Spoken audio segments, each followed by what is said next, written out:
Boa noite. Boa noite. Vamos apresentar agora o trabalho meu, Marco Aurélio Tagliani, sobre documentos eletrônicos, as práticas de leitura em ambientes digitais. O objetivo desse trabalho é trazer uma discussão sobre as práticas sociais de leitura e escrita em ambientes digitais, levando em consideração todos os tipos de documentos digitais, desde o PDF, do Word, a possibilidade de tráfego desses documentos até o mais atual, assim, que é o e-book. Então, assim, o nosso objetivo é identificar a real contribuição da mídia digital para a propagação da leitura e democratização do acesso à informação. Então, a gente vai abordar assim, algumas problemáticas existentes dessas mídias digitais, o direito autoral, a ameaça do livro físico pelo livro digital, devido às notícias vinculadas, falando sobre o possível fim do livro impresso, que estaria próximo, muito próximo. Eu cheguei a ler, inclusive, artigos que falavam que haveriam apenas 5 anos de livro impresso, e depois disso, daqui a 5 anos, todos os livros seriam obrigatoriamente digitais. A ameaça que surge do desaparecimento do livro impresso, a possibilidade de novos negócios na cadeia do livro, e a problemática da formação de memória documentária através do novo suporte digital.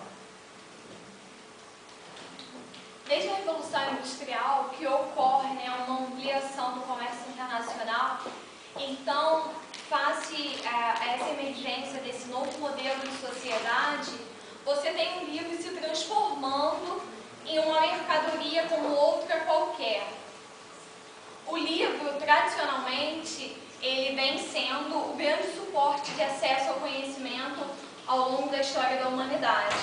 Com essa emergência desse novo modelo social, nós temos a criação das primeiras as instituições de memórias, que eram um arquivo, a biblioteca, o museu, que até então não se diferenciavam, elas vão ter seu momento de abertura para o acesso à leitura, para a qualificação dessa mão de obra que a Revolução Industrial faz surgir essa necessidade.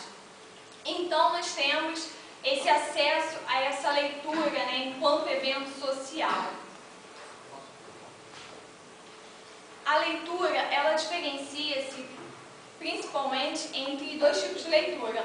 Uma leitura para fins de interatividade, que é realizada por qualquer leitor para fins de lazer, de adquirir conhecimento em geral, e a leitura profissional, que é realizada por um leitor profissional para fins de qualificação profissional, por exemplo, uma leitura documentária, no momento que você está buscando uma indexação de uma documentação. No entanto, a leitura ela é um processo social. Então, a gente tem alguns autores como a Fujita, que diz que a leitura é um evento social, porque existe um processo de comunicação que está ocorrendo,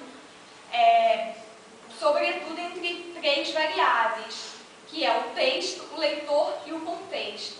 E essas 3 variáveis, elas estão intimamente ligadas e uma vai fazendo uma influência. Existe uma questão dos filtros institucionais que vão estar cerceando, além da noção de documento, a noção dessa inferência desses contextos na produção de leitura. Então, com a ampliação, a emergência dessas novas tecnologias, que nós vamos nomear aqui como essas mídias digitais, nós temos uma alteração nesse estatuto de leitura, que antes era realizada por esse trinômio texto, leitor e contexto. Ela vai sendo alterada. Por quê? Qual é a grande novidade dessas novas tecnologias? Elas vão fazer uma mudança de um paradigma de um leitor.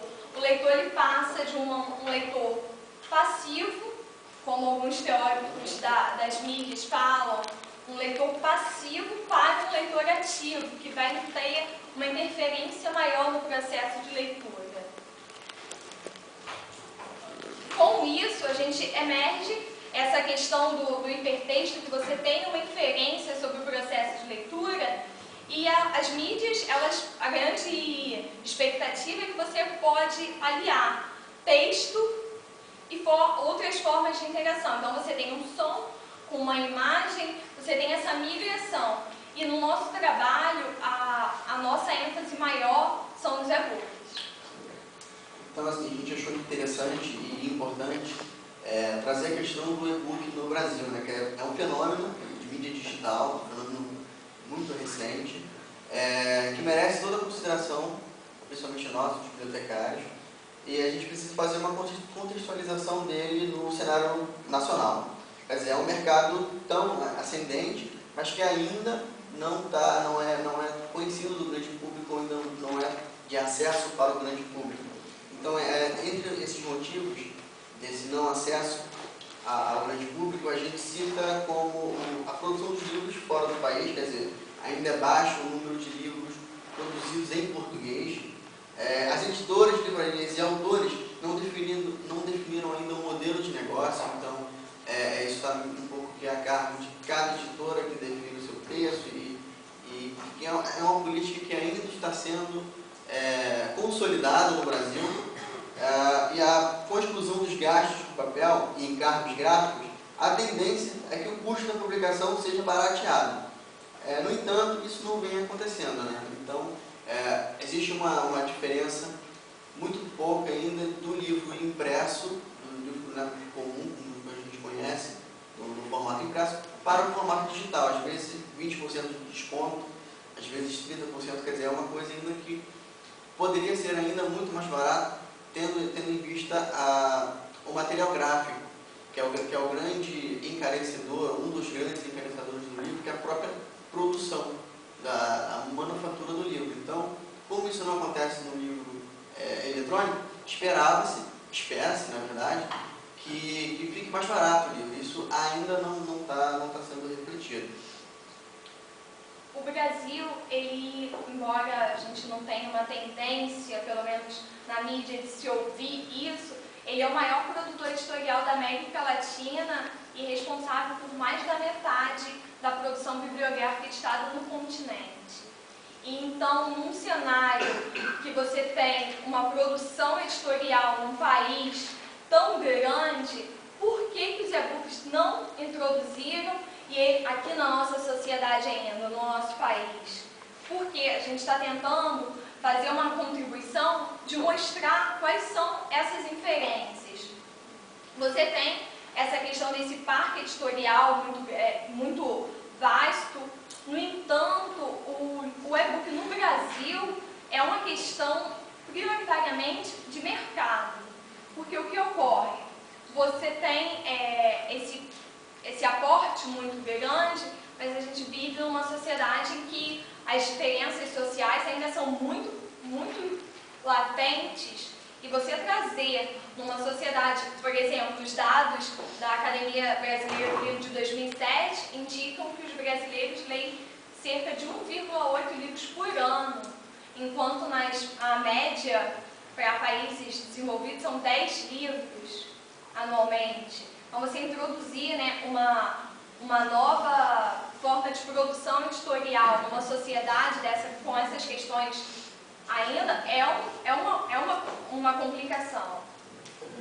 A gente ainda pode citar que todas as publicações bibliográficas eletrônicas possuem o DRM, que é Right Management, que é uma tecnologia que impede a cópia desautorizada do produto autoral a fim de evitar a pirataria.